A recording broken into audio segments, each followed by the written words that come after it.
बिहार में बड़ा सियासी उलटफेर देखने को मिला है। असदुद्दीन ओवैसी की पार्टी एआईएमआईएम के 5 में से 4 एमएलए आरजेडी में शामिल हो गए हैं। असेंबली में आरजेडी के अरकान की तादाद 80 हो गई है और ये फिर से सबसे बड़ी पार्टी बन गई है। ये रिपोर्ट देखिए।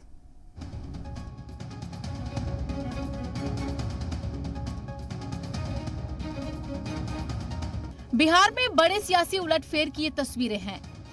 अपोजिशन लीडर तेजस्वी यादव के साथ इस कार में एआईएमआईएम के 4 अरकान असेंबली नजर आ रहे हैं। तेजस्वी यादव खुद इन्हें असेंबली लेकर आए और स्पीकर से मुलाकात की। एआईएमआईएम के इन चारों एमएलए ने लालटेन थाम ली है।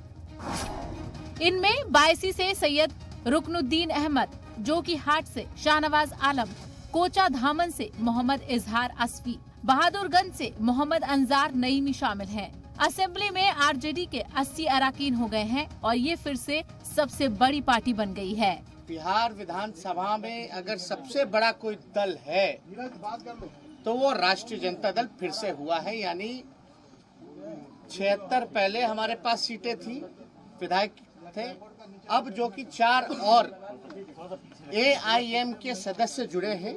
जोकीहाट से शाहनवाज भाई, मोहम्मद अंजार नईमी जी बहादुरगंज से, मोहम्मद इजहार अशफी कोचाधामन से और सईद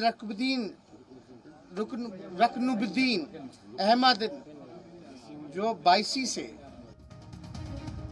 पाला बदल के बाद चारों अरकान असेंबली के साथ तेजस्वी राबड़ी देवी की रिहाइशगाह 10 सर्कुलर रोड पर पार्टी की मीटिंग में पहुंचे, जिसमें पार्टी के कई सीनियर लीडरान मौजूद थे। पाला बदलने वाले अरकान असेंबली ने क्या कुछ कहा, खुद सुनिए।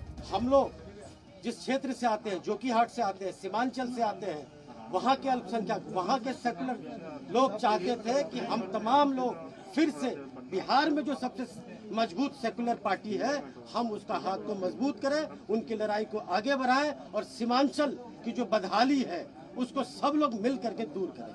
अभी जो मौजूदा हालात में जो देश का परिस्थिति है, उसको देखकर लोकतांत्रिक ताकत को मजबूत करने के लिए हम लोग तेजस्वी जी के नेतृत्व में हम लोग राजद को ज्वाइन किए हैं। एआईएमआईएम में टूट की चर्चा पहले से ही थी। इस बारे में पूछे जाने पर पार्टी के रियासती सदर अख्तरुल ईमान ने 25 मई को कहा था, जो कोई भी उनकी पार्टी को तोड़ने की कोशिश करेगा उसका हश्र बाबरी मस्जिद तोड़ने वालों के जैसा होगा। तो 27 जून को जबलपुर पहुंचे ओवैसी ने कांग्रेस पर टूट को लेकर जमकर हमला बोला था। उन्होंने तंज करते हुए पूछा कि ऐसी टूट के लिए आखिर कौन जिम्मेदार है। पिछले विधानसभा के चुनाव में मध्य प्रदेश की जनता ने कांग्रेस को सत्ता दी, तो कांग्रेस के 20 से ज्यादा विधायक क्यों कांग्रेस को छोड़कर भाजपा में चले गए। कांग्रेस का बहुत बड़ा नेता जिसका नाम सिंधिया है, वो कांग्रेस को छोड़कर भाजपा में चले गए।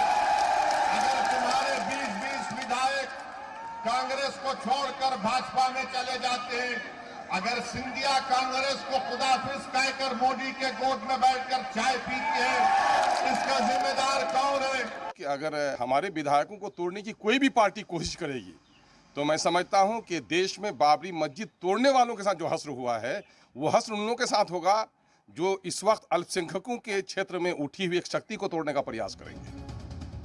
असेंबली इलेक्शन में सीमांचल में एआईएमआईएम की कामयाबी से आरजेडी को काफी नुकसान हुआ था, लेकिन इस पाला बदल के बाद आरजेडी ने भरपाई की पूरी कोशिश की है।